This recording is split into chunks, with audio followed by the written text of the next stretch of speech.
गंभीर नाही तर खंबीर आहे, गंभीर नाही तर खंबीर नाही, गंभीर नाही तर खंबीर आहे, वार नाही तर तलवार आहे, वार नाही तर तलवार आहे. स्त्री अबला नाही, स्त्री तर एक पेट्टा अंगार आहे, स्त्री तर एक पेट्टा अंगार आहे. नमस्कार, मी आज विषय घेऊन आली आहे. नमस्कार, माझे नाव ऋतुजा दुर्गादास लोमटे. आज मी तुमच्यापुढे विषय घेऊन आली आहे, स्त्री पुरुष समानता खरंच या देशामध्ये आहे का. आज या मातीत आपल्याला फार थोड पुष्प पाहायला मिळाली आहेत. रामापासून कृष्णापासून ते अवघे माऊली तुकोबापर्यंत. महाराणा प्रताप इथले, पृथ्वीराज चव्हाण इथलेच, ज्योतिबा इथलेच, महात्मा ज्योतिबा इथलेच, डॉक्टर बाबासाहेब आंबेडकर ही इथलेच, टिळक इथलेच, गांधी इथलेच, सावरकर इथलेच, शिव शंभूराजे इथलेच, शिवाजी महाराज इथलेच, सावरकर इथले, आगरकर इथलेच. पण आज आपण यांच्याविषयी नाही बोलणार. आज बोलणार आहोत त्या शक्तीविषयी ज्या शक्तीने या थोर पुरुषांना इथे जन्मास घातले. ती शक्ती, जी शक्ती रामासोबत वनवास भोगत होती सीता बनून, कृष्णालाही आधार देत होती राधा बनून. एवढंच नाही तर ताठी उघडा माऊली असा म्हणत जगाचा उद्धार करणाऱ्या लावणाऱ्या मुक्ताईपासून. तर एवढंच नाही तर ही बहीण, मुलगी, बहीण, पत्नी आणि आई बनून अशा कित्येक भूमिका निभावत असते.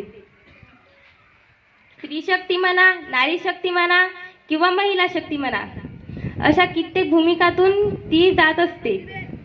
अशी ती प्रकट होणारी शक्ती असते, कायम अपेक्षितच असते.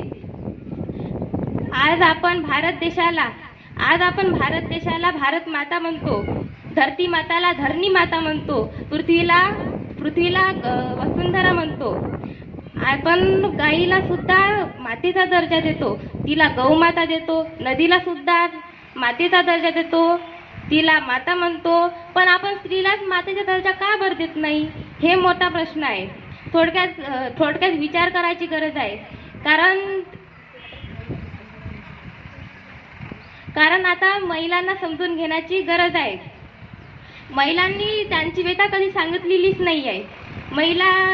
महिलांची व्यथा तर महिला सांगायला गेली की तिला तू स्त्री आहे, तू मुलगी आहेस, तुला बोलण्याची संधी नाही आहे, मुलीच्या जातीने जास्त बोलू नये असं म्हणून तिला गप्प बसवलं गेलं. मग मी म्हणते, यात स्त्री पुरुष समानता कुठून बरं आली. खरं तर मला इथं बोलण्याची संधी दिली त्याबद्दल खरंच खूप धन्यवाद. कारण मुलींना ऐकणंच ही आजकालच्या लोकांना पटत नाही किंवा पचत नाही. मुलीनं जास्त बोलू नये असं लोकांना वाटतं. तर ती जास्त बोलली की ती आगाऊ आहे, वाया गेलेली मुलगी आहे असं म्हणून तिला गप्प बसवलं जातं. मग मुलींबाबत असं का, मुलांनी ते काहीही करावं असंच का. मुलगी जर लोक म्हणतात की मुलगी पायलट झाल्यात, मुलगी ऑफिसर झाल्यात, पण कित्येक मुली बोटार मोजण्या एवढ्या मुली आहेत की ऑफिसर झाल्यात, पायलट झाल्यात, आणि ते पण त्यांच्या घरच्यांनी सपोर्ट केला तर. नाहीतर कित्येक मुली अशा दिसतात की जे भांडून करिअर करतात. अशा कित्येक मुली आहेत जे भांडून करिअर करतात आणि त्यांना शिकण्याची संधी सुद्धा मिळत नाही. आपण जर त्यांना विचारलं तर त्या मुली म्हणतात की मला माझ्या घरच्यांकडून सपोर्ट नाही होता. तर अशा कित्येक मुली आपल्याला या समाजात दिसतात. आज जर मुलींनी करिअर केलं तर तिचं लग्नाचं वय होत आहे, तिच्या लग्नाच्या वयात तिच्या घरचे तिच्या लग्नाचा विचार करताय. अशा परिस्थितीमध्ये लोक म्हणतात की मुलींमध्ये काहीतरी खोट आहे म्हणून तिचं लग्न नाही होत आहे. आणि मुलांबाबत काय, त्यांनी 30-35 वर्षापर्यंत करिअर करावं का, करिअरसाठी लग्न नाही करावं असं मुलांबाबत. आणि मुलींनीच लग्न लवकर करावं असं का. आता मुलींना पावली विचार करावा लागतो की समाज काय म्हणेल, लोक काय म्हणेल, याचा मुलींना पावलावर विचार करावा लागतो आणि मगच पुढे जावं लागतो. यामध्ये स्त्री पुरुष समानता मात्र नाहीच दिसत आहे. अशा कित्येक मुली जे समाजामुळे ऐकतात आणि आपलं आयुष्य बर्बाद करून टाकतात.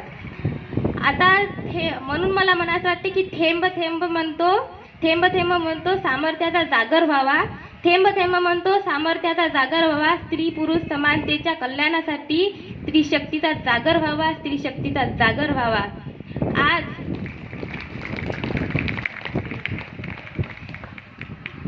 आज आपल्या समाजात 20% मुलीच आहे अशा की ज्यांना फ्रीडम आहे, ज्यांना स्वातंत्र्य आहे. कसंही राहायचं, कसंही बोलायचं, कुठंही जायचं, त्यांना शिक्षणाचं स्वातंत्र्य आहे. पण आता आज अशा मुली पण आपल्याला दिसून येतात. 80% मुली अशा दिसून येतात की ज्यांना मोकळेपणाने बोलण्याची सुद्धा संधी नाही दिसत. अशा मुली या समाजात आहे.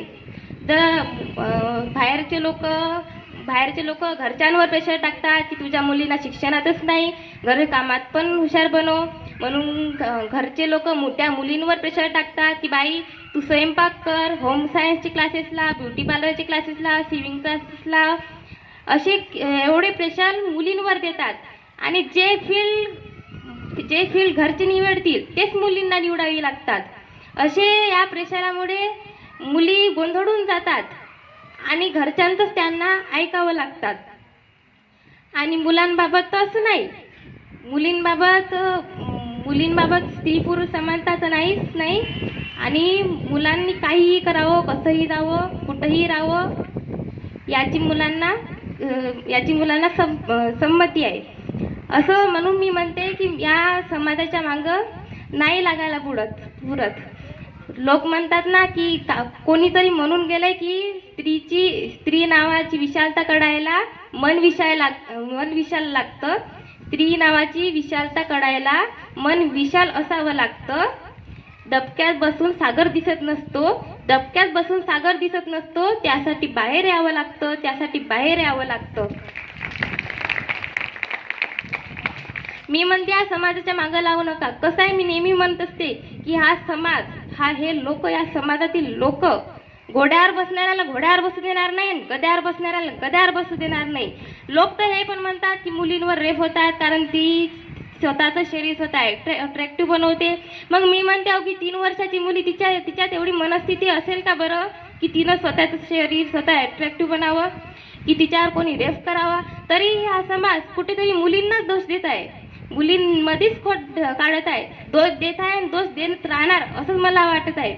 कारण अशा समाजातल्या लोकांना कधी जागृत करावं हेच मोठा प्रश्न आपल्या समोर समोर पडला आहे. म्हणून मला म्हणायचं वाटते की तू जिजाऊ तू सावित्री अहिल्याची तू लेक आहे. तू जिजाऊ तू सावित्री अहिल्याची ग तू लेक आहे. तू कल्पना तू सुनीता आकाशात तुझी झेप आहे. समाजाच्या मागे लागू नका. लोक काय म्हणतील याचा विचार केल्यापेक्षा मन काय म्हणते हे महत्वाचं असतं. डॉक्टर बाबासाहेब आंबेडकर म्हणून गेलंय की शिका, संघटित व्हा आणि संघर्ष करा. आणि मी म्हणते की स्वतः कमवा, स्वतःच्या पैशावर जा, आपल्या लाईफमध्ये कोणावर डिपेंड राहू नका, स्वतःच्या पायावर उभा राहा आणि या जगाला, या समाजाला, या लोकाला दाखवून द्या की मुलगी हे काय असते. मुलगी एक शक्ती असते. या मुलीची शक्ती लोकांना दाखवून द्या.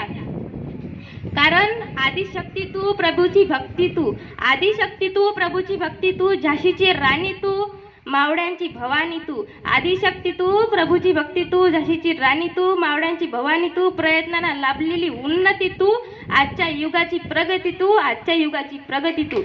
एवढे बोलून मी माझ्या भाषणास पूर्ण विराम देते व इथंच थांबते.